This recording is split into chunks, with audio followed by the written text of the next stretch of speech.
নমস্কার দর্শক বন্ধুরা, আমাদের সবার জীবনে খুব কঠিন সময় আসে। কখনো নিজের মনকে শান্ত রাখতে পারি না এবং খুব খারাপ সময়ের মধ্য দিয়ে যেতে হয়। মন অস্থির হয়ে ওঠে, কিছুতেই আমরা কোনো কাজে নিজেকে নিযুক্ত করতে পারি না। কিন্তু বন্ধুরা, এমনটা হওয়া অস্বাভাবিক কিচ্ছু না। ভগবান শ্রীকৃষ্ণ স্বয়ং কথা বলেছেন যে মানুষ অনেক চেষ্টা করেও মনকে শান্ত রাখতে পারে না। তাই আমি আপনাদের এই ভিডিওর মাধ্যমে ভগবান শ্রীকৃষ্ণের উপদেশগুলি বলবো, কিভাবে আপনি কঠিন সময়েও নিজের মনকে শান্ত রাখতে পারবেন। আসুন তা জেনে নিই।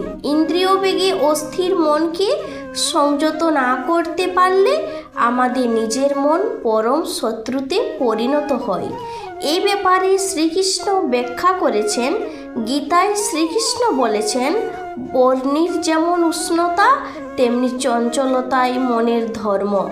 যোগ ও অভ্যাসের দ্বারাই মনকে সংযত করতে হয়। তবেই ভগবান শ্রীকৃষ্ণ যত সহজে কথাটা বলেছেন, কাজটা আমাদের কাছে তত সহজ নয়। গরুর শিংয়ের উপর একটা সর্ষের যতক্ষণ স্থায়িত্ব, ততটুকুও স্থিতি মনে নেই। নিয়মিত কিছু অভ্যাস যোগের মাধ্যমে মনে স্থিরতা এনে সাধারণ জীবনে সহজেই অনেক উন্নতি করা ও অগ্রসর হওয়া সম্ভব। কিন্তু এই অভ্যাস যোগভাবে কিভাবে সম্ভব তা আপনাদের এটি ঘটনার মাধ্যমে বলবো। একটি গ্রামে একটি নাপিত ছিল, আর সম্পূর্ণ গ্রামে সেই ছিল একমাত্র নাপিত। তার দুই ছেলে ছিল। বড় ছেলে তার বাবাকে চুল দাড়ি কাটাতে সাহায্য করত, আর ছোট ছেলেটি সবে 15 দিন হয়েছিল তার বাবার দোকানে যাওয়া শুরু করেছে। তখনই তার বাবার মৃত্যু হয়।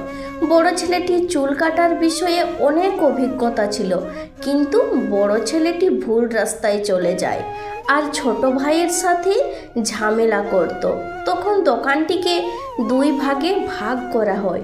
প্রথমে সব লোক বড় ছেলেটির দোকানেই চুল কাটতে আসতো, কারণ যেহেতু তার অভিজ্ঞতা ছিল তাই দোকানও তার ভালোভাবে চলছিল। ওইদিকে ছোট ছেলেটির অভিজ্ঞতা না থাকায় তার দোকানে তেমন কোনো চুল কাটতে আসতো না লোক।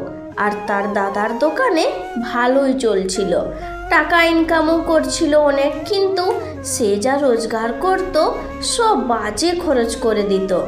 আগে সে রাত্রিবেলা নেশা করত, আর এখন দিনের বেলাতেও নেশা করতে শুরু করলো। তাই বাধ্য হয়ে সকলেই তার ছোট ভাইয়ের দোকানে যেতে শুরু করলো। কিন্তু অভ্যাস অভিজ্ঞতা না থাকার কারণে সে প্রথম ভালোভাবে চুল কাটতেই পারত না। কিন্তু প্রতিদিন সেই কাজ করতে করতে তার অভ্যাস হয়ে যায়।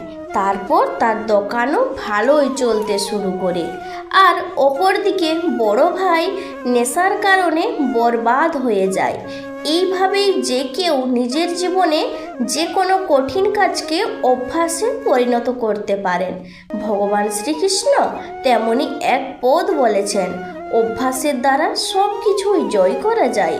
ভগবান শ্রীকৃষ্ণ অর্জুনকে বলেছেন, মনকে নিজের আয়ত্তে আনার জন্য, মনকে শান্ত করার জন্য অভ্যাস অবশ্যম্ভাবী। প্রথমবার তুমি পারবে না, কিন্তু বারবার চেষ্টা করেই অবশ্যই তুমি জয় নিশ্চিত করতে পারবে। আর মনকে চঞ্চলতা মুক্ত করার জন্য ভগবান শ্রীকৃষ্ণ দ্বিতীয় পদও বলেছেন, তা হলো বৈরাগ্য। বৈরাগ্য মানে এই নয় যে আপনি সংসার ছেড়ে অরণ্যে চলে যাবেন। এর অর্থ আপনি যেটা প্রতিদিন করেন তার থেকে দূরে থাকার জন্য উপায় বের করা আর সেই নতুন দিকে নিজেকে অভ্যাসে পরিণত করা। তার জন্য আপনি জপ ধ্যান করতে পারবেন। শ্রীমদ্ ভাগবত গীতায় শ্রীকৃষ্ণ বলেছেন যে মন অত্যন্ত চঞ্চল, একে নিয়ন্ত্রণ করা খুবই কঠিন, কিন্তু নিয়মিত অভ্যাস ও বৈরাগ্যের দ্বারা মনকে শান্ত ও নিজের আয়ত্তে করা নিশ্চয়ই সম্ভব। কিন্তু যার মন অসংযত তার পক্ষে আত্ম উপলব্ধি অর্জন করা অত্যন্ত কঠিন। তো এই ছিল আজকের ভিডিওটি ভালো লাগলে বন্ধুরা লাইক শেয়ার ও কমেন্ট করবেন এবং চ্যানেলটিকে সাবস্ক্রাইব করে পাশে থাকবেন।